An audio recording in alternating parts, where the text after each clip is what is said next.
So the Genesis trial is a trial designed to study a new drug, and its easier name to pronounce is BL8040, which is now Motixafortida, I think. And this is a CXCR4 inhibitor that is slightly different than plerixafor. First of all, it's slightly more active in preclinical models.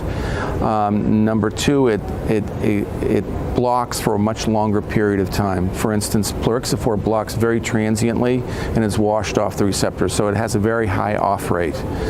BL8040, this Motixafortida, has a very long occupancy rate and a very slow off rate. So it actually continues to mobilize, and so you only need one dose every 2 days. So that's a big benefit.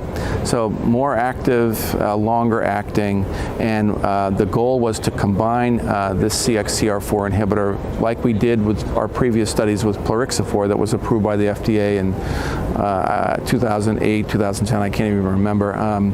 But the same concept, and we combined it with G-CSF and randomized myeloma patients to receive either G-CSF alone as a mobilizing agent or G-CSF plus Motixafortida, which is BL8040.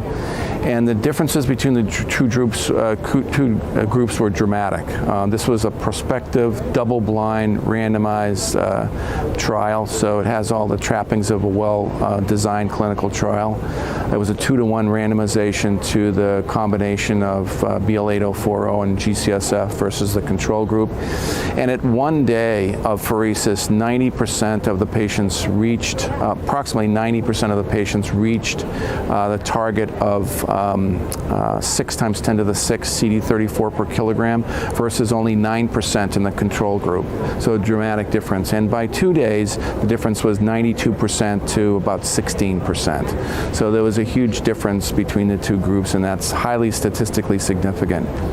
The drug was also very well tolerated with only slight injection site reactions. And so now we have for the first time a second alternative CXCR4 inhibitor that actually on paper looks more active, has a lower off rate and a higher binding affinity to CXCR4. And when combined with G-CSF, dramatically synergizes the mobilization of stem cells in myeloma patients. And this trial will be a registration study, is a registration trial which will be used for FDA approval in the next few months.